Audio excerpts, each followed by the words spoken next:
आशीष sir. आज आपको class 12th की मैथमेटिक्स पढ़ाऊंगा, जिसमें हम लोग सारणी पार्ट 6 के बारे में डिस्कस कर रहे थे। बच्चों आइए जरा देखते हैं पार्ट 6 में हम लोग क्या क्या डिस्कस करेंगे। बच्चों इससे पहले वाले वीडियो में हमने कुछ थ्योरम को डिस्कस किया था, आइए जरा उसको थोड़ा सा रिवाइज कर लेते हैं। जरा ध्यान दे, थ्योरम क्या था बच्चों। तो थ्योरम बच्चों ये था कि अगर हमारे पास ए कोई मैट्रिक्स है बच्चों, क्लियर है, ए कोई मैट्रिक्स है और इसी ए मैट्रिक्स का अगर हम लोग एडजॉइंट देखें, यानी एडजॉइंट ऑफ ए, क्लियर है बच्चों, यानी ए इंटू एडजॉइंट ऑफ ए, ये बच्चों किसके इक्वल होता था, तो एडजॉइंट ऑफ ए, क्लियर है बच्चों, इंटू मैट्रिक्स ए, क्लियर है ना। यानी हमारे पास ए कोई मैट्रिक्स है, जो भी बच्चों बस इतना ध्यान रखें कि ये स्क्वायर मैट्रिक्स होना चाहिए। तो अगर इस तरीके से कोई मैट्रिक्स अगर है तो मैट्रिक्स और उस मैट्रिक्स का एडजॉइंट ये किसके इक्वल होता है, तो एडजॉइंट ऑफ उसी मैट्रिक्स का, और इनटू में कितना बच्चों, ए। ये बच्चों इस इक्वल किसके होता था, तो इक्वल होता था डिटर्मिनेंट ऑफ ए इंटू आई के, क्लियर है बच्चों। ये हमने इससे पहले वाले वीडियो में एक थ्योरम पढ़ रखा था, क्लियर है बच्चों। अब जरा ध्यान दीजिए कि इससे आगे हम लोग थोड़ा प्रोसीड कर रहे हैं बच्चों। जरा ध्यान देंगे क्या है कि अगर हम लोग इसको और इसको पकड़े तो क्या मिलेगा बच्चों, A into adjoint of A is equal to what, determinant of A into I, clear है बच्चों। अब जरा ध्यान दीजिए कि किसी भी मैट्रिक्स अगर हम आइडेंटिटी मैट्रिक्स से मल्टीप्लाई करते हैं तो फिर से बच्चों वही मैट्रिक्स मिल जाता है, यानी डिटर्मिनेंट ऑफ ए हो जाएगा ये, और ये ए इंटू एडजॉइंट ऑफ क्या मिलेगा बच्चों, ए मिलेगा, क्लियर है ना, ए इंटू एडजॉइंट ऑफ ए मिलेगा। अब जरा ध्यान दीजिएगा बच्चों, हमको यहाँ से ए के व्युत्क्रम को फाइंड करना है कि ए का अगर हम लोग कोई मैट्रिक्स अगर ए है बच्चों, स्क्वायर मैट्रिक्स, तो उस सिचुएशन में ए के अगर इनवर्स को हमको फाइंड करना पड़े तो कैसे फाइंड करेंगे, जरा ध्यान दे बच्चों। तो इसके लिए प्रोसीजर क्या है बच्चों, जरा ध्यान दे। इसको हम लोग इसके डिवीजन में लाते हैं और इसको इधर कर देते हैं, तो ये कितना आ जाएगा बच्चों, adjoint of A divided by determinant of A, क्योंकि मल्टीप्लिकेशन में और ये मल्टीप्लिकेशन में तो कहाँ चला जाएगा, डिवीजन में, यानी 1/a, क्लियर है बच्चों, 1/a। अब जरा ध्यान दे बच्चों, 1/a हो गया तो ये इंप्लाई करेगा क्या, जरा ध्यान दे कि अगर हम लोग ऐसे करें कि इस ए को अगर ऊपर ले तो ए इनवर्स मिलेगा, यानी ए इनवर्स की वैल्यू हमको क्या मिल गई बच्चों, एडजॉइंट ऑफ ए, क्लियर है बच्चों, और divided by determinant of, clear है ना, adjoint of A into determinant of A, clear है बच्चों। और ये केस बच्चों जरा ध्यान दे, ये केस कब का था, जब ए हमारा सिंगुलर मैट्रिक्स था, क्लियर है बच्चों, क्या था, सिंगुलर मैट्रिक्स। सिंगुलर मैट्रिक्स होने का मतलब क्या है कि व्युत्क्रमणीय अव्युत था, क्लियर है बच्चों, व्युत्क्रमणीय अव्युत, यानी डिटर्मिनेंट ऑफ ए की वैल्यू नॉट इक्वल टू क्या है, 0, क्लियर है ना। अब जरा ध्यान दे बच्चों, किसी भी मैट्रिक्स ए का अगर हमको इनवर्स फाइंड करना है तो सबसे बड़ी कंडीशन क्या है कि ये फुलफिल्ड होना चाहिए, क्या, डिटर्मिनेंट ऑफ ए की वैल्यू नॉट इक्वल टू अगर 0 होगी तब हम लोग उसका इनवर्स फाइंड कर लेंगे। किस मेथड से, इस मेथड से। आइए इन पे बेस्ड कुछ क्वेश्चन देखते हैं। आइए बच्चों इनवर्स पर बेस्ड कुछ क्वेश्चन कर लेते हैं, जरा देखते हैं फर्स्ट क्वेश्चन क्या है हम लोग का। जरा ध्यान दें, कहा जा रहा है कि यदि ए हमारे पास कोई मैट्रिक्स है जिसका आर्डर बच्चों 3x3 है, तो सत्यापित करना है, ये प्रूफ करके दिखाना है कि ए इंटू एडजॉइंट ऑफ ए की वैल्यू जो होगी वो डिटर्मिनेंट ऑफ ए इंटू आई के इक्वल होगी, और ये भी दिखाना है बच्चों कि ए इनवर्स की वैल्यू क्या होगी, क्लियर है। आइए फाइंड करते हैं, जरा ध्यान दीजिएगा, सोल्यूशन देखते हैं बच्चों, जरा ध्यान दें आप सोल्यूशन। तो सबसे पहले बच्चों हम लोग डिटर्मिनेंट ऑफ ए कैलकुलेट कर लेते हैं। इससे फायदा हम लोग को ये होगा कि अगर डिटर्मिनेंट ऑफ ए की वैल्यू अगर इक्वल टू 0 हो गई तो इनवर्स निकालने की जरूरत नहीं होगी, यानी इनवर्स उसका एग्जिस्ट नहीं करेगा। लेकिन अगर डिटर्मिनेंट ऑफ ए की वैल्यू नॉट इक्वल टू 0 आती है तो इनवर्स फाइंड कर लेंगे, क्लियर है ना। तो फर्स्ट ऑफ ऑल हम लोग डिटर्मिनेंट ऑफ ए कैलकुलेट करते हैं। आइए जरा ध्यान देते हैं, तो डिटर्मिनेंट ऑफ ए बच्चों कैलकुलेट करने का मतलब क्या है, जरा ध्यान दें।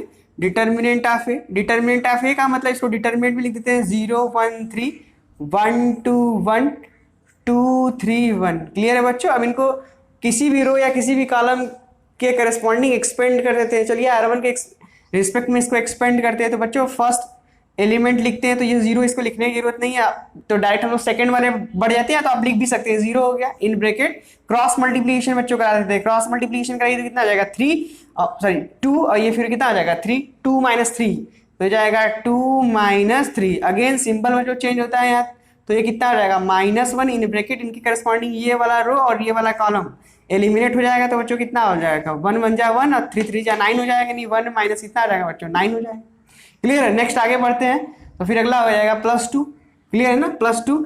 ये प्लस माइनस का सिंबल जरा ध्यान दे बच्चों, हम लोग इस तरीके से कैलकुलेट करते हैं, प्लस माइनस प्लस। इससे पहले वाले वीडियो में हमने ये सब डिस्कस कर रखा है, आप वहां से इसको देख सकते हैं। आइए जरा ध्यान देते हैं, तो ये जाएगा 2, इनके करस्पॉन्डिंग ये वाला रो और ये वाला कॉलम एलिमिनेट होगा बच्चों, तो ये कितना हो जाएगा 1 1 जा 1, क्लियर है ना, और ये 2 3 जा कितना आ जाएगा बच्चों 6 हो जाएगा, क्लियर है ना। इनको सॉल्व करते तो ये 0 हो जाएगा बच्चों, क्लियर है ना, ये 0 हो गया, ये माइनस, अब फिर से ये मिलेगा -8, क्लियर है, -8 प्लस ये कितना हो जाएगा बच्चों 2 इंटू -5, क्लियर है ना, 2 into -5, this is what 8, this is what -10, clear है, नेगेटिव नेगेटिव पॉजिटिव हो जाएगा, सॉल्व करा तो कितना आ गया बच्चों -2 which is not equal to 0, which is not equal to क्या है 0। अब जरा ध्यान दे, हमने क्या निकाल लिया बच्चों, डिटर्मिनेंट ऑफ ए की वैल्यू कैलकुलेट कर लिया, क्लियर है ना। अब जरा ध्यान दीजिए, अगर हमको एडजॉइंट ऑफ ए फाइंड करना होगा, एडजॉइंट ऑफ ए, क्लियर है बच्चों, एडजॉइंट ऑफ ए फाइंड करना होगा, तो हम लोग एडजॉइंट ऑफ ए किसी भी दिए गए मैट्रिक्स का एडजॉइंट निकालना सीखे हैं बच्चों, क्लियर है ना। क्या करते हैं, तो इस दिए गए मैट्रिक्स के ईच एंड एवरी एलिमेंट का कोफैक्टर फाइंड करते थे, कोफैक्टर फाइंड करने के बाद उसको किसी मैट्रिक्स में अरेंज करते थे, फिर उसका ट्रांसपोज ले लेते थे, क्लियर है ना। आइए फाइंड करते हैं दिए गए मैट्रिक्स के ईच एंड एवरी एलिमेंट का कोफैक्टर। जरा ध्यान दे, A11 बच्चों कितना होगा, फाइंड करते हैं, तो A11 कितना होगा, इनको इधर फाइंड कर लेते हैं बच्चों। A11 जरा ध्यान दे, A11 यानी फर्स्ट रो के फर्स्ट एलिमेंट का अगर हम लोग कोफैक्टर निकाले तो इनके करस्पॉन्डिंग ये वाला रो बच्चों एलिमिनेट हो जाएगा, ये वाला रो और ये वाला कॉलम, इनके करस्पॉन्डिंग जरा ध्यान दे, ये हो जाएगा 2 1 जा 2 और 3 1 जा 3, तो 2 - 3 कितना मिलेगा बच्चों -1 मिलेगा, क्लियर है ना, -1। अब जरा ध्यान दे कि सेकंड एलिमेंट का अगर हम लोग करें तो A12 का बच्चों कितना मिलेगा डाटा, A12 का इनके करस्पॉन्डिंग जरा ध्यान दे कि ये वाला कॉलम और ये वाला रो एलिमिनेट होगा, तो बच्चों ये कितना हो जाएगा 1 1 जा 1 3 3 जा 9, 1 - 9 बच्चों कितना हो जाएगा 1 - 9, तो -8 होगा, लेकिन जरा ध्यान दे बच्चों ये कितना है 1 2, इसका मतलब ये इवन है कि ऑड है, तो ये पॉजिटिव हो जाएगा, नहीं मिलेगा कितना +8 मिलेगा, क्लियर है बच्चों, +8। सिमिलरली इसी तरीके से A13 हम फाइंड करें तो A13 फाइंड कर सकते हैं, इनके करस्पॉन्डिंग ये वाला कॉलम और ये वाला रो एलिमिनेट हो जाएगा बच्चों, 1 1 जा 1 और ये 6 हो जाएगा, तो कितना मिलेगा, ये हो जाएगा 6, ये हो जाएगा बच्चों कितना -5, 1 - 6 कितना मिलेगा -5। सिमिलरली आप ये भी फाइंड कर सकते हैं कि A21 कितना होगा बच्चों, क्लियर है ना, A22 कितना होगा, A23 कितना होगा, फिर इस तरीके से A31 A32 A33, क्लियर है बच्चों, बारी बारी से आप फाइंड कर लेंगे, क्लियर है ना। तो जरा देखते हैं A21 कितना होगा बच्चों, A21 जब आप कैलकुलेट करोगे तो ये कितना हो जाएगा, जब आप कैलकुलेट करोगे तो ये हो जाएगा A21 का मतलब 1 हो जाएगा, क्लियर है ना। इसी तरीके से आप A22 जब कैलकुलेट करोगे तो बच्चों मिलेगा -6, क्लियर है ना।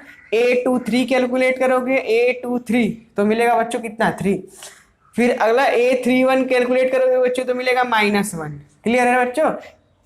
A21 कैलकुलेट करेंगे तो आपको मिलेगा -1, A32 कैलकुलेट करें बच्चों तो कितना मिलेगा 2 मिलेगा, क्लियर है ना।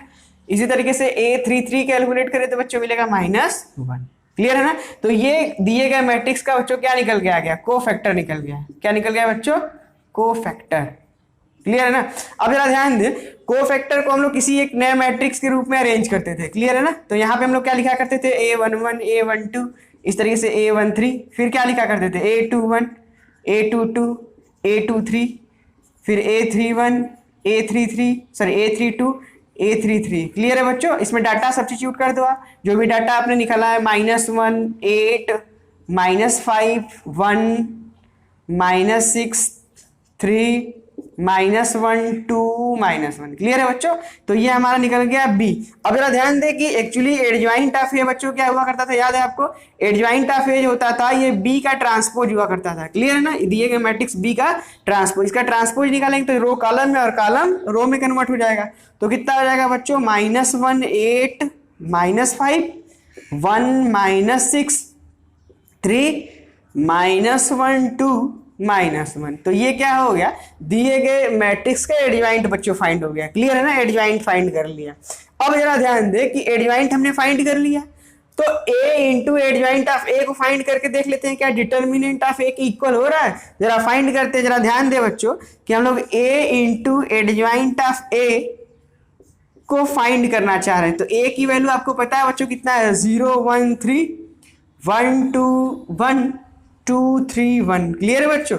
एडजॉइंट ऑफ A की वैल्यू जस्ट अभी फाइंड किया, कितना है बच्चों, जरा ध्यान दें, -1 8 -5 1 -6 3, क्लियर है बच्चों, -1 2 -1, क्लियर।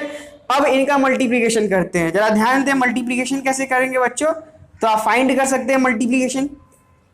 अब जरा ध्यान दें मल्टीप्लीकेशन करेंगे तो एक्चुअली होगा कितना, तो मल्टीप्लाई जब इनको आप करेंगे तो फर्स्ट रो का फर्स्ट कॉलम के साथ मल्टीप्लीकेशन करते तो ये पार्ट 0 हो जाएगा, 8 वन जा 8 हो जाएगा और ये हो जाएगा -10। तो 8 अब बीच में लगाते हैं बच्चों एडिशन का सिंबल, तो ये जाएगा 8 और -10, तो कितना मिलेगा बच्चों 8 -10 तो मिलेगा -2। क्लियर है क्या, कितना मिलेगा -2। देखिए बच्चों मल्टीप्लिकेशन का मतलब ये है कि फर्स्ट रो को उठाया फर्स्ट कॉलम के साथ ऑपरेट किया तो ये 0 हो जाएगा, 8 वन जा 8 बीच में सिंबल आएगा प्लस का, तो और ये हो जाएगा 2 5 जा कितना हो जाएगा 10 हो जाएगा, लेकिन माइनस में। क्लियर है ना, तो 8 -10 कितना मिलेगा -2। क्लियर है ना। नेक्स्ट इसी तरीके से हम आगे प्रोसीड कर जाते हैं बच्चों की फर्स्ट रो का सेकंड कॉलम के साथ ऑपरेट करा दो तो ये 0 हो जाएगा, ये मिलेगा कितना बच्चों -6 और ये कितना हो जाएगा +6, तो आंसर यहाँ कितना आएगा 0। क्लियर है ना। सिमिलरली आगे किसी तरीके से पढ़ेंगे तो बच्चों यहाँ पे जो मिलेगा हमको 0 मिलेगा। आप आगे प्रोसीड करके देखोगे आपकी बार क्या करना है, सेकंड रो को पकड़ना है, फर्स्ट कॉलम के साथ ऑपरेट करना है, तो ये मिलेगा 0, यहाँ पे मिलेगा -2 और फिर से क्या मिलेगा 0। आप कैलकुलेट करके देख सकते हैं क्योंकि मल्टीप्लिकेशन हमने आपको इससे पहले वाले वीडियो में पढ़ा रखा है। क्लियर है ना बच्चों। अब जरा ध्यान दे फिर से मल्टीप्लाई थर्ड रो को उठाया फर्स्ट कॉलम के साथ ऑपरेट किया तो ये भी 0 ये भी 0 और यहाँ से कितना मिलेगा बच्चों -2। क्लियर है ना। अब जरा ध्यान दें कि इसको देखिए और ये डिटर्मिनेंट ऑफ ए है, इसमें आइडेंटिटी मैट्रिक्स का अगर मल्टीप्लाई कर दिया जाए, जरा ध्यान दें बच्चों ये डिटर्मिनेंट ऑफ ए में अगर हम आइडेंटिटी मैट्रिक्स का मल्टीप्लाई कर दें तो एक्चुअली ये है कितना -2 और ये जब कभी भी हम लोग आइडेंटिटी मैट्रिक्स लेते हैं तो जितने आर्डर का मैट्रिक्स होता है उतने ही आर्डर का आइडेंटिटी मैट्रिक्स लेते हैं बच्चों, तो ये कितना हो जाएगा जरा ध्यान दें, तो ये जाएगा 1 0 0 0 1 0 और ये 0 0 1। क्लियर है बच्चों। जब इसमें हम मल्टीप्लाई करेंगे तो ये मिलेगा -2 0 0 फिर 0 -2 0। क्लियर है बच्चों, और 0 0 -2। अब जरा ध्यान दें बच्चों कि ये हमारा इक्वेशन नंबर फर्स्ट हो गया और इक्वेशन नंबर इसको नाम देते हैं क्या सेकंड। इक्वेशन नंबर फर्स्ट और सेकंड को देखिए बच्चों, क्या ये जो प्रूफ करना था वो प्रूफ हो गया कि नहीं। क्लियर है ना। यानी कहने का मतलब ये जो डिटर्मिनेंट ये जो मैट्रिक्स है वो सेम सिमिलरली वही मैट्रिक्स ये भी है क्या। क्लियर है ना। इसका मतलब क्या समझ में आया कि adjoint of A into adjoint of A की वैल्यू जो हो गई वो determinant of A into I की क्या हो गई, इक्वल हो गई। क्लियर है ना।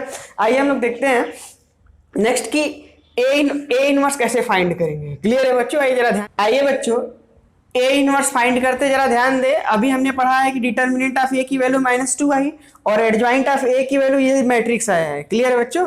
अब जरा ध्यान दीजिए कि हमने इससे पहले पढ़ा है कि A inverse is equal to क्या होता है बच्चों, तो adjoint of A divided by determinant of.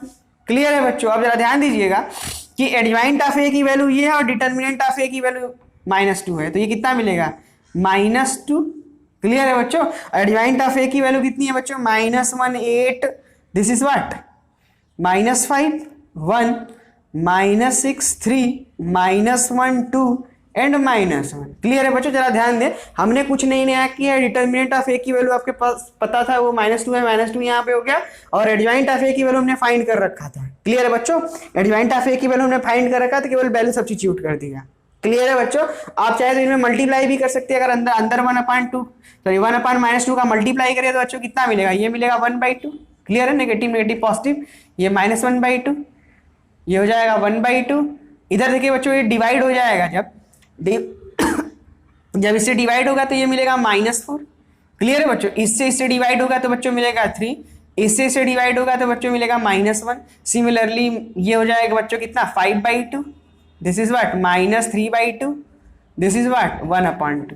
Clear है ना। तो ये जो डाटा आया वो दिए गए मैट्रिक्स ए का इनवर्स का डाटा आ गया। क्लियर है बच्चों। इनवर्स का डाटा आ गया। तो इनको ध्यान रखेंगे, किसी भी दिए गए मैट्रिक्स अगर हमको बच्चों इनवर्स फाइंड करना है तो फर्स्ट ऑफ ऑल हम लोग क्या कैलकुलेट करेंगे, जरा ध्यान दें कि उसका पहले डिटर्मिनेंट फाइंड करेंगे। अगर डिटर्मिनेंट की वैल्यू बच्चों नॉट इक्वल टू 0 है तब तो इनवर्स एग्जिस्ट करेगा। क्लियर है ना। इनवर्स एग्जिस्ट करेगा। अगर डिटर्मिनेंट ऑफ ए की वैल्यू नॉट इक्वल टू 0 आ गई, इन दैट सिचुएशन इनवर्स उसका एग्जिस्ट नहीं करेगा। जरा ध्यान दो कि यहाँ पे अगर इसकी वैल्यू 0 अगर हम लोग सब्स्टिट्यूट कर दें, क्लियर है बच्चों, तो क्या इनवर्स एग्जिस्ट करेगा, तो यहाँ लिखेंगे क्या डज नॉट एग्जिस्ट। क्लियर है बच्चों, डज नॉट एग्जिस्ट। क्लियर। लेकिन अगर यहीं पे नॉट इक्वल टू है तो एग्जिस्ट करेगा। क्लियर। आइए बच्चों नेक्स्ट क्वेश्चन देखते हैं। देखिए नेक्स्ट क्वेश्चन हम लोग का क्या है, कहा जा रहा है कि यदि ए हमारे पास कोई मैट्रिक्स है 2 × 2 ऑर्डर का और बी कोई दूसरा मैट्रिक्स है बच्चों 2x2 ऑर्डर का, तो सत्यापित करना है कि a इंटू बी का होल इनवर्स ये किसके इक्वल होता है बच्चों, तो b के इनवर्स इंटू a के इनवर्स के। क्लियर है, या देखते हैं। तो फर्स्ट ऑफ ऑल हम लोग कैलकुलेट करेंगे a इंटू बी, यानी मैट्रिक्स A और B का प्रोडक्ट बच्चों फाइंड करेंगे। क्लियर है, तो मैट्रिक्स A कितना है बच्चों 2 3 5 1 और मैट्रिक्स B कितना है बच्चों, तो 5 2 7 0। क्लियर है बच्चों। अब इनका मल्टीप्लिकेशन करते तो फर्स्ट रो को इस मैट्रिक्स के फर्स्ट रो को सेकंड मैट्रिक्स के फर्स्ट कॉलम के साथ ऑपरेट करेंगे बच्चों। तो ये मल्टीप्लाई करने के बाद देखिए कितना आ जाएगा, ये हो जाएगा 10 और फिर से इसका मल्टीप्लाई कर दिया जाए 10 10 10 कितना हो गया बच्चों 20 हो गया। क्लियर है ना। अब इस मैट्रिक्स के फर्स्ट रो को सेकंड मैट्रिक्स के सेकंड कॉलम से के साथ अगर हम ऑपरेट करें तो ये हो जाएगा 14 और ये हो जाएगा 0, तो आंसर कितना आ जाएगा बच्चों 14 आ जाएगा। क्लियर है ना। सिमिलरली अब क्या करेंगे, इस वाले मैट्रिक्स के सेकंड रो को इस वाले मैट्रिक्स के फर्स्ट कॉलम के साथ ऑपरेट करेंगे तो जाएगा 15 और ये कितना हो जाएगा 2, तो 15 और 2 कितना हो गया बच्चों 17 हो गया। क्लियर है ना। फिर अब क्या करेंगे, जरा ध्यान दें कि इस वाले रो को इस वाले कॉलम के साथ ऑपरेट करेंगे तो कितना आ जाएगा बच्चों 21। क्लियर ना, 7 3 21 बाकी 0 हो गया। हमने क्या फाइंड कर लिया बच्चों, हमने फाइंड करा a इंटू बी। अब क्या करते हैं, ये ओवरऑल एक मैट्रिक्स हो गया, हमको इसका इनवर्स चाहिए तो क्या करना पड़ता है, पहले इसका डिटर्मिनेंट चेक कर लेते हैं। जरा डिटर्मिनेंट कैलकुलेट करते हैं। तो a इंटू बी का अगर डिटर्मिनेंट बच्चों कैलकुलेट करना चाहे तो डिटर्मिनेंट लिखिए, इसको हो जाएगा 20 और ये हो जाएगा 14, ये हो जाएगा 17 और ये 21। मल्टीप्लाई कर देते हैं बच्चों, जरा ध्यान दे, हो जाएगा 20 इंटू 21। क्लियर है ना।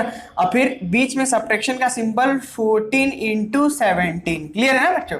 अब जरा इनको सॉल्व करते हैं। तो इनको अब जब सॉल्व करेंगे आप तो टोटल आप देखेंगे कि इनको सॉल्व करने पाएगा 182। क्लियर है ना, 182 which is not equal to बच्चों किसके है 0। किसका मतलब क्या है कि a इंटू बी इस मैट्रिक्स का इनवर्स पॉसिबल है। क्लियर है ना। आइए जरा ध्यान देते हैं, इनवर्स फाइंड करते हैं। जरा ध्यान दीजिए कि अगर इसका इनवर्स फाइंड करना है तो हमको क्या करना पड़ेगा, इसको हम लोग लेट कर लेते हैं कि ये हमारा कोई नया मैट्रिक्स हो गया जिसका नाम हम लोग देते हैं बच्चों कितना डी। क्या नाम दे दिया हमने, डी नाम दे दिया। अब इसको नाम डी देते हैं तो हमको क्या फाइंड करना पड़ेगा, इस दिए गए मैट्रिक्स का पहले हम लोग को निकालना पड़ेगा क्या, एडजॉइंट निकालना पड़ेगा। तो हमको फाइंड करना पड़ेगा एडजॉइंट ऑफ डी। क्लियर है बच्चों। एडजॉइंट ऑफ डी के लिए हमको फर्स्ट ऑफ ऑल क्या करना पड़ेगा कि इस दिए गए मैट्रिक्स यानी डी के कोफैक्टर को पहले कैलकुलेट करते हैं। जो डी के कोफैक्टर का मतलब D11 चाहिए, D12 चाहिए, D21 चाहिए, चाहे D22 चाहिए और D क्या चाहिए बच्चों 2 3 चाहिए। क्लियर है ना। आइए जरा देख लेते हैं क्या क्या होगा। जरा ध्यान देंगे आप कि इसको इनके करस्पॉन्डिंग ये रो ये कॉलम एलिमिनेट तो बच्चों कितना मिलेगा यहाँ पर 21 मिलेगा। क्लियर है ना। इनके करस्पॉन्डिंग ये वाला रो ये कॉलम, लेकिन यहाँ पे साइन चेंज होता है तो -17 मिलेगा बच्चों। क्लियर है। फिर इसी तरीके से इसको इसके करस्पॉन्डिंग देखा जाए तो ये वाला रो ये वाला कॉलम तो कितना मिलेगा 14 मिलेगा और इनके करस्पॉन्डिंग देखा जाए तो -20 मिलेगा। क्लियर है ना।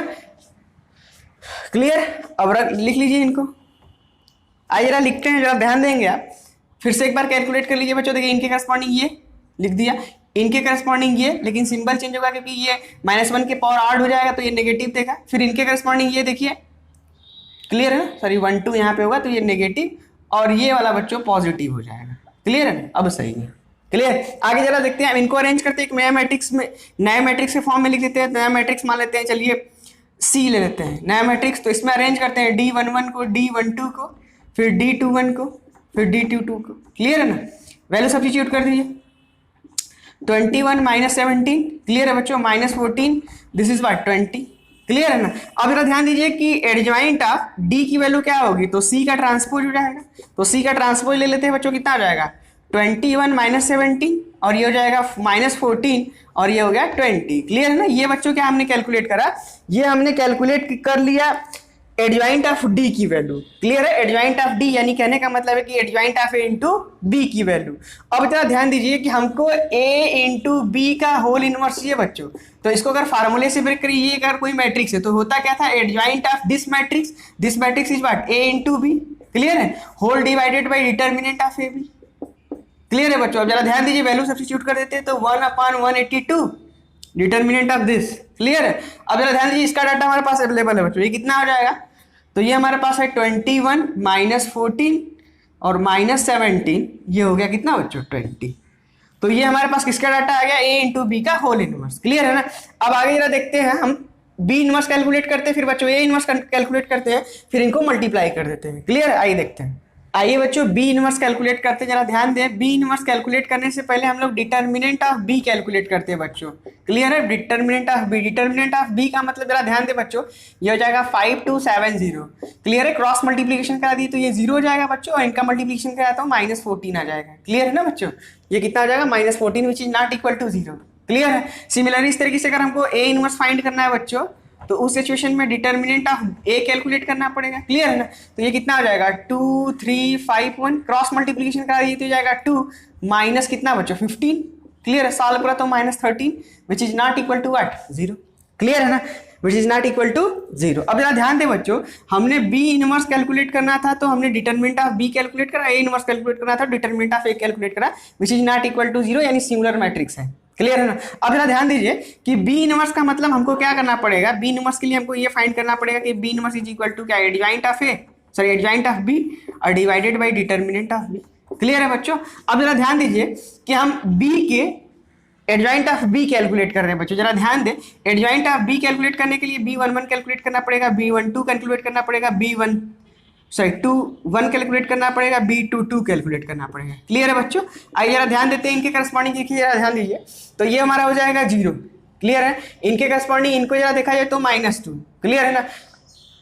इनके करस्पॉन्डिंग इनको देखा जाए तो -2, इनको देखा जाए बच्चों तो ये -7 है। इनके करस्पॉन्डिंग इनको देखा जाए तो बच्चों कितना आ जाएगा 5। यानी कहने का मतलब ये है कि एक नया मैट्रिक्स नाम दें इनको C और अरेंज करें B11 B12। क्लियर है बच्चों। अब B21 B22 को। क्लियर है ना। तो जो डाटा हमारा निकल के आया C, क्लियर है ना, वो कितना आ गया बच्चों 0 -2 -7 5। क्लियर है ना। लेकिन जरा ध्यान दें कि एडजॉइंट ऑफ बी किसके इक्वल होगा बच्चों, एडजॉइंट ऑफ बी जो होगा C ट्रांसपोज के इक्वल होगा।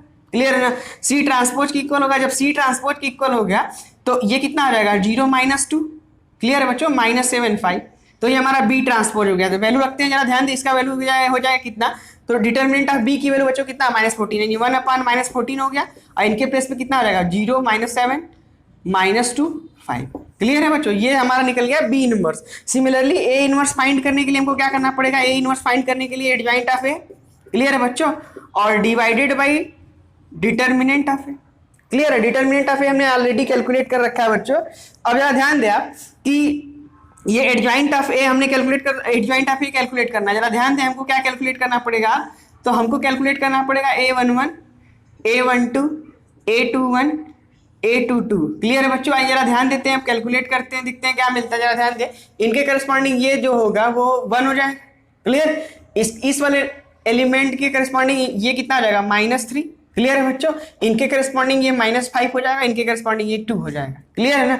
अब जरा ध्यान दीजिएगा कि अगर हमको फाइंड करना है क्या बच्चों, एडजॉइंट ऑफ ए। क्लियर है ना। तो पहले इनको अरेंज कर लेते हैं। क्लियर है ना। इनको कुछ नाम देते हैं, मान लेते हैं कि एक नाम हम लोग मैट्रिक्स बनाते हैं, मान लेते हैं उसका नाम D कर देते हैं। क्लियर है बच्चों, या E कर लो आप। तो E में क्या क्या होगा, A11 होगा, A12 A21 A22 होगा। क्लियर है बच्चों। वैल्यू सब्स्टिट्यूट कर दीजिए आप। वैल्यू सब्स्टिट्यूट करने के बाद देखिए क्या हो जाएगा, ये हो जाएगा 1 -3 -5 और फिर कितना 2। और एडजॉइंट ऑफ ए कितना हो जाएगा बच्चों, E का ट्रांसपोज हो जाएगा। क्लियर है ना, E का ट्रांसपोज। तो डाटा कितना आएगा बच्चों, डाटा देख लीजिए कितना आएगा, 1 होगा -3 होगा -5 होगा, फिर से कितना होगा 2। अब जरा वैल्यू सब्स्टिट्यूट कर देते हैं। यहाँ वैल्यू सब्स्टिट्यूट करेंगे तो 1/-13 तो था ही था बच्चों, 1/-13 तो होगा ही होगा। और दिस डाटा क्या होगा, ये 1 -1। क्लियर है, -5 और फिर से कितना बच्चों 2। क्लियर है ना, -1 -5 -1 और फिर से क्या, सॉरी 1 -5 -1 और ये क्या हो गया बच्चों 2 हो गया। क्लियर है ना। तो हमने क्या कैलकुलेट करा था कि ये जो डाटा कैलकुलेट करा वो ए इनवर्स की वैल्यू और ये किसकी वैल्यू, बी इनवर्स। आइए जरा देखते हैं कि B inverse into A inverse क्या होगा। आइए देखते हैं। सॉरी बच्चों, इसको जरा ध्यान देंगे आप कि यहाँ पे हमने -1 लिख दिया था, -1 यही यहाँ नहीं होगा। जरा ध्यान दें कि इस वाले एलिमेंट का अगर हम लोग क्या निकाले, कोफैक्टर निकाले, तो बच्चों कितना निकलेगा, -3 निकलेगा। तो यहाँ कितना आना चाहिए था, -3। क्लियर है, इसको ध्यान देंगे, इसको करेक्ट कर लीजिएगा। अब जरा ध्यान दीजिए बच्चों कि हमने क्या निकाला, कैलकुलेट कर रखा है बी इनवर्स, फिर क्या कैलकुलेट कर रखा है ए इनवर्स। हमको फाइंड क्या करना है, B inverse into A inverse. जरा फाइंड करते हैं।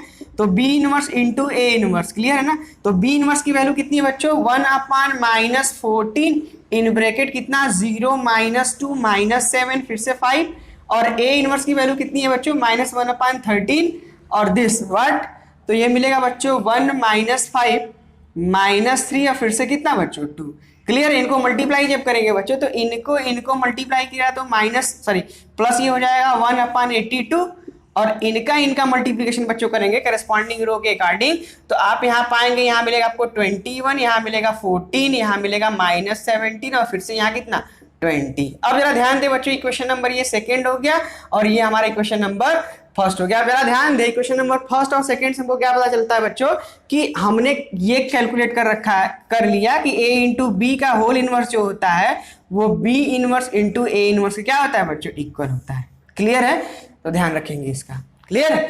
आइए देखते हैं नेक्स्ट क्वेश्चन क्या। आइए बच्चों नेक्स्ट क्वेश्चन देखते हैं। नेक्स्ट क्वेश्चन देखिए क्या है, कहा जा रहा है कि प्रदर्शित कीजिए कि आव्यूह ए, ये हमारे पास कोई मैट्रिक्स है जिसका ऑर्डर बच्चों 2x2 है, क्लियर है। समीकरण a² - 4a + i is equal to O है बच्चों, क्लियर। उसके बारे में इंफॉर्मेशन आगे दिया गया है, जहां आई जो है वो बच्चों 2x2 ऑर्डर का यानी कोटि का तत्समक आव्यूह है, और ओ 2x2 ऑर्डर यानी कोटि का शून्य आव्यूह है, क्लियर है।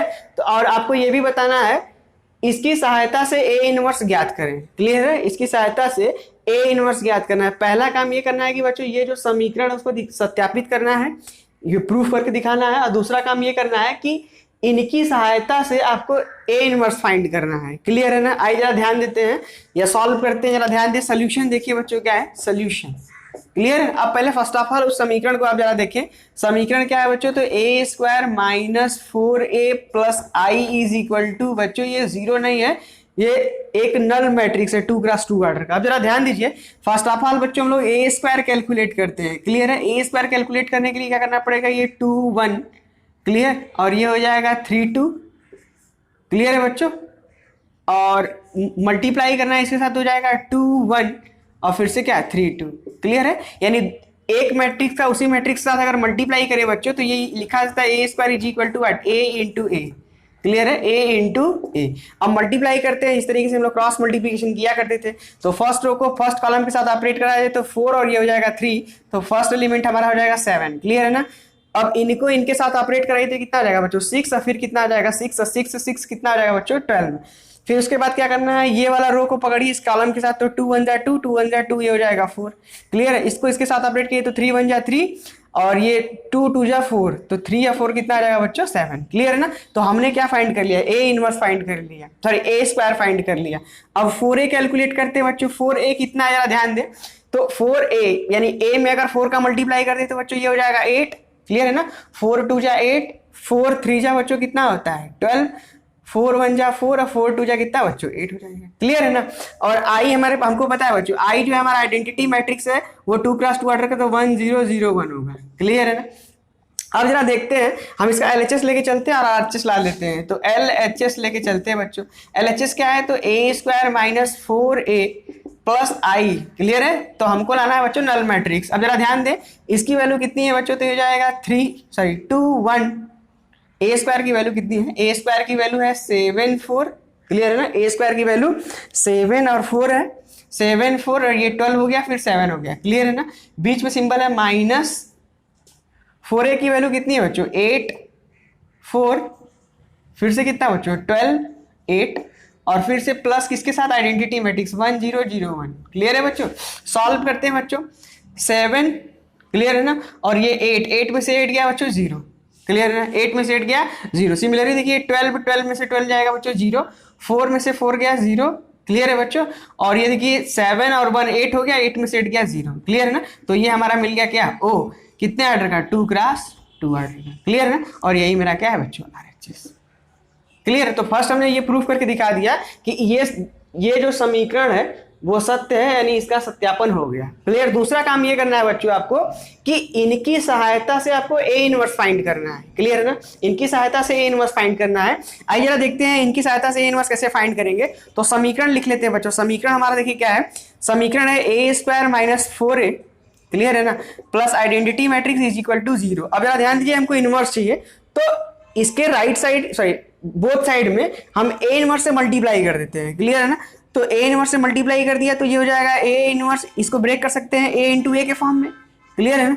अब जरा ध्यान दीजिए, प्लस सॉरी माइनस है तो माइनस कर दिया, ये हो जाएगा 4 ए इंटू ए इनवर्स, क्लियर, या ए इनवर्स कर देते हैं इंटू ए कर देते हैं, क्लियर है ना। अब जरा ध्यान दीजिए, plus I into A inverse हो जाएगा बच्चों, क्लियर है ना, इज इक्वल टू कितना होगा बच्चों, 0 इंटू ए इनवर्स की वैल्यू कितनी हो जाएगी, 0 हो जाएगी, क्लियर है ना।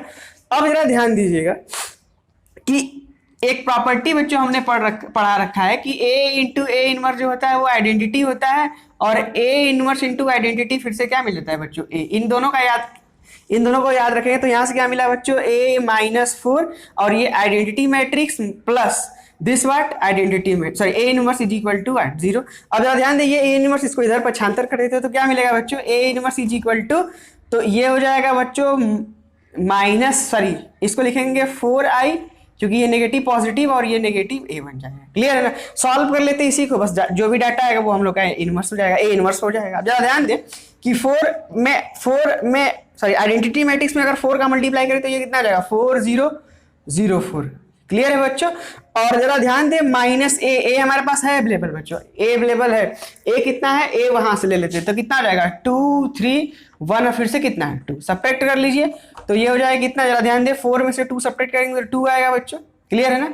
4 में से 2 सब्ट्रैक्ट करा तो 2 आया, 0 में से 3 सब्ट्रैक्ट करा तो -3, 1 माइनस 1 सॉरी 0 माइनस 1 तो -1 हो जाएगा, और ये कितना हो जाएगा 4 में से 2 सब्ट्रैक्ट करेंगे तो कितना आएगा 2, क्लियर है। तो ये जो डाटा निकल के आया, ये डाटा जो है वो ए इनवर्स को बताता है, क्लियर है ना। तो इनवर्स निकालने का ये भी तरीका है, क्लियर है ना। ध्यान रखेंगे कि इसकी सहायता से हमको ए इनवर्स फाइंड करना था, क्लियर है ना। हमको उस मेथड से नहीं सॉल्व करना था कि A inverse is equal to, हमने ये पढ़ा है आपको adjoint of A upon determinant of A, इस मेथड से नहीं सॉल्व करना था, क्लियर है ना। इनकी सहायता से सॉल्व करना था। तो हमने क्या करा कि इनके बोथ साइड में यानी दोनों साइड में ए इनवर्स से मल्टीप्लाई कर दिया, ए इनवर्स यहाँ, ए इनवर्स यहाँ, यहाँ ए बी इनवर्स, और नल मैट्रिक्स में अगर किसी भी मैट्रिक्स का मल्टीप्लाई करें तो ऑलरेडी नल मैट्रिक्स मिलता है, क्लियर है। और इन दोनों प्रॉपर्टी के बेस पे हमने इनको ए लिख दिया, ये 4i हो गया, plus A inverse is equal to 0, A inverse is equal to 4i minus A, clear है ना।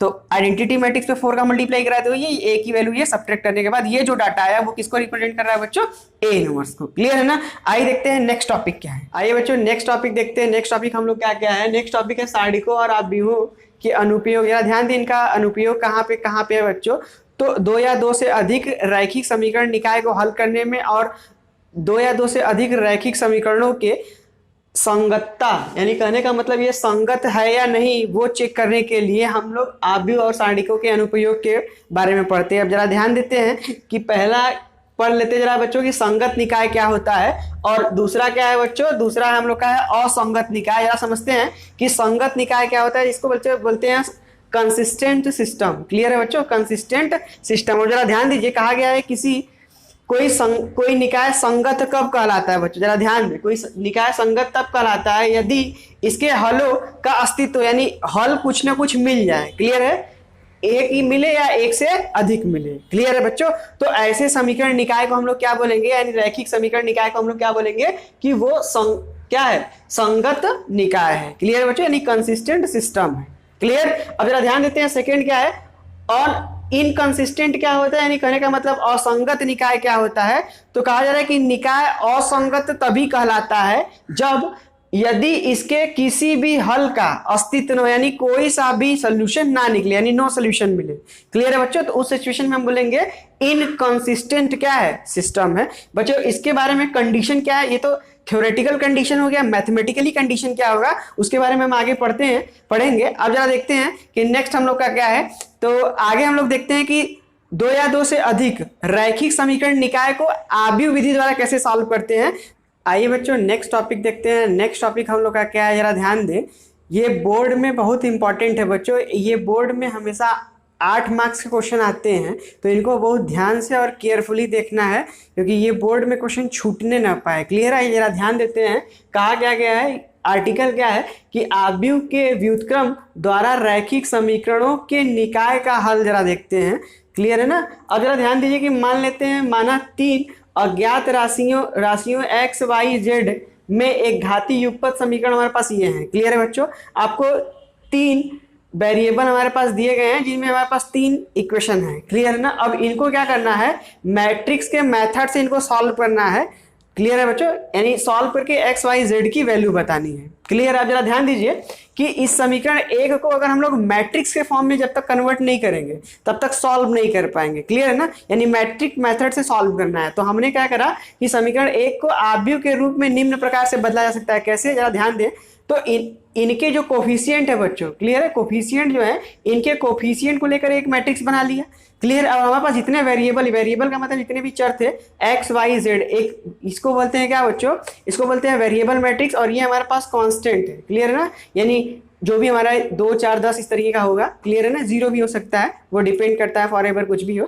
तो इस केस में ये हमारा क्या हो गया, D1 D2 और क्या हो गया D3, क्लियर है। अब जरा ध्यान दीजिएगा, इनको अगर हम लोग सूक्ष्म रूप में यानी संक्षेप में लिखें तो AX = B, A का मतलब, जरा ध्यान दीजिए, जहां A का मतलब ये वाले मैट्रिक्स, और बच्चों X, ये कैपिटल एक्स है बच्चों, जरा ध्यान दें, वो स्मॉल एक्स था, ये कैपिटल एक्स = हमारे पास जितने भी वेरिएबल वाले वो वाले मैट्रिक्स है, यानी वेरिएबल मैट्रिक्स है, इसको बच्चों कोफिशिएंट मैट्रिक्स बोलते हैं। अब जरा ध्यान दें, थर्ड क्या था, ये लास्ट वाला क्या है, लास्ट को बोलते हैं ये बी, हमारे पास कोई मैट्रिक्स हमने नाम दे दिया है बी है, जिसमें एलिमेंट D1 D2 और D3 है, क्लियर, इसको बोलते हैं बच्चों कांस्टेंट मैट्रिक्स। अब जरा ध्यान दीजिए कि हमको क्या करना है कि यहाँ से एक्स वाई जेड की वैल्यू निकालनी है, लेकिन एक्स वाई जेड की वैल्यू जो है वो देखिए, जरा ध्यान दें, आव्यूह के व्युत्क्रम मेथड द्वारा ज्ञात करना है। तो व्युत्क्रम की बात आती है, जाहिर सी बात है कि हम लोग इनवर्स की बात करेंगे, और इनवर्स की बात होती है बच्चों, जरा ध्यान दें, इनवर्स की अगर बात होती है तो मैट्रिक्स ए की बात होगी, क्लियर है, मैट्रिक्स ए के हम लोग डिटर्मिनेंट की बात करेंगे, क्लियर है, यानी ओवरऑल कहने का मतलब ये है कि इस मैट्रिक्स ए पर ही सारा कुछ डिपेंडेंट है, क्लियर है ना,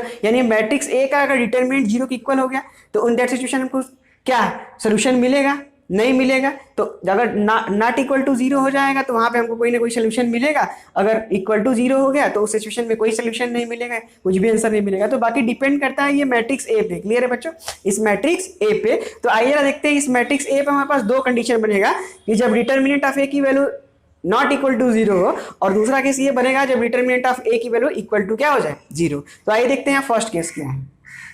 आइए बच्चों केस नंबर फर्स्ट देखते हैं। केस नंबर फर्स्ट क्या है, जरा ध्यान दीजिए, कहा जा रहा है कि यदि डिटर्मिनेंट ऑफ ए की वैल्यू नॉट इक्वल टू 0 है तो व्युत्क्रम, तो इस ए का व्युत्क्रम पॉसिबल, क्लियर है, यानी डिटर्मिनेंट ऑफ ए की वैल्यू अगर हम लोग का 0 है तो व्युत्क्रम ए इनवर्स का अस्तित्व है, यानी ए इनवर्स एग्जिस्ट करेगा, क्लियर है। अब जरा ध्यान दीजिए कि अर्थात हम पाते हैं कि AX = B जो है ये हमारे पास डाटा है। जरा ध्यान दीजिए, दोनों साइड में यानी इसके लेफ्ट और राइट साइड में अगर हम लोग राइट से ए इनवर्स को अगर मल्टीप्लाई करें, यानी ए इनवर्स से पूर्व में गुणा कर दिया जाए, यहाँ भी ए इनवर्स से मल्टीप्लाई कर दिया बच्चों।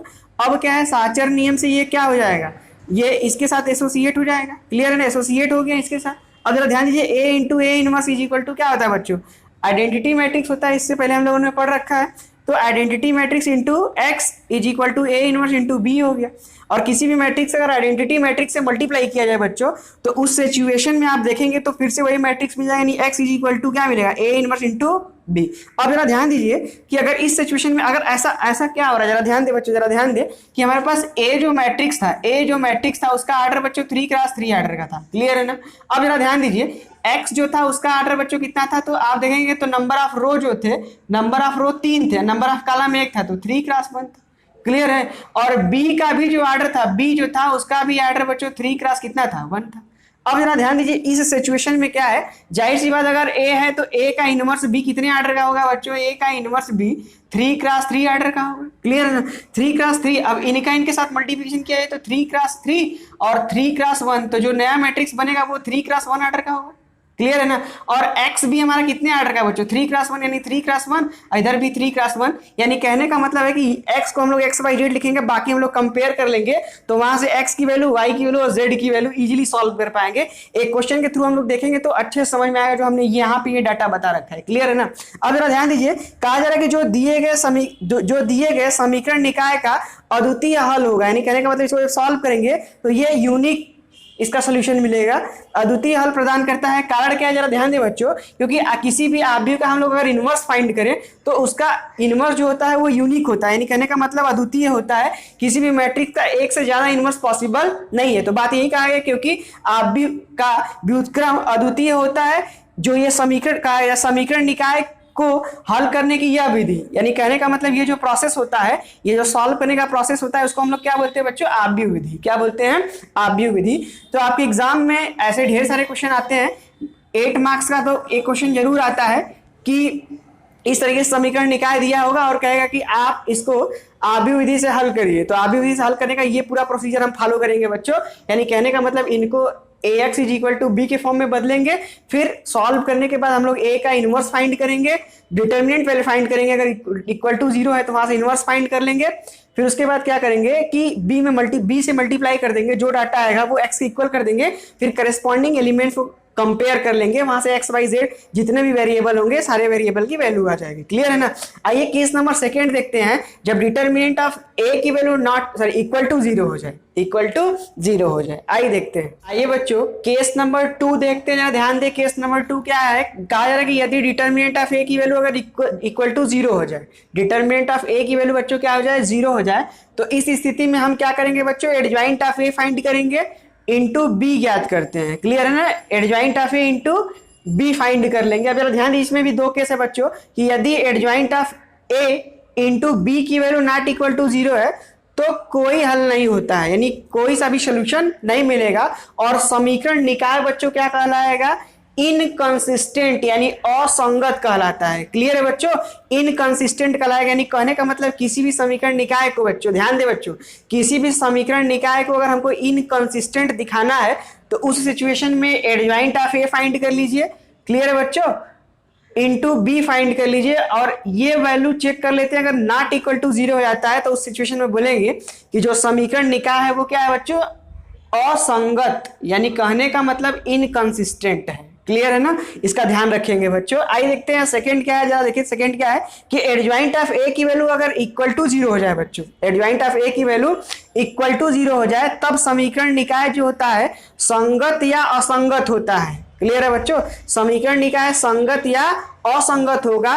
कारण क्या है? क्योंकि निकाय का अनंत हल होगा। क्लियर है बच्चों? क्योंकि निकाय का अनंत हल होगा या कोई हल नहीं होगा। कहने का मतलब यह है कंसिस्टेंट भी हो सकता है और क्या हो सकता है? इनकंसिस्टेंट भी हो सकता है। अगर कंसिस्टेंट होगा तो उस सिचुएशन में अनंत हल होगा, और इनकंसिस्टेंट होगा तो उस सिचुएशन में कोई हल नहीं होगा, जैसे इस सिचुएशन में होगा था।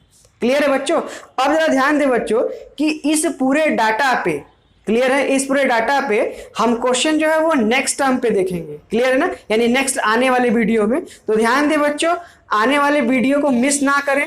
क्लियर है ना? क्योंकि आपके बोर्ड में वो 8 मार्क्स का क्वेश्चन हम कराएंगे, तो उनको ध्यान देंगे, और हम कम से कम इस पे 6 से 7 क्वेश्चन आपको कराएंगे। क्लियर है ना? तो इनका ध्यान देंगे। बाकी अब हम लोग नेक्स्ट वीडियो में मिलेंगे, तब तक के लिए थैंक यू।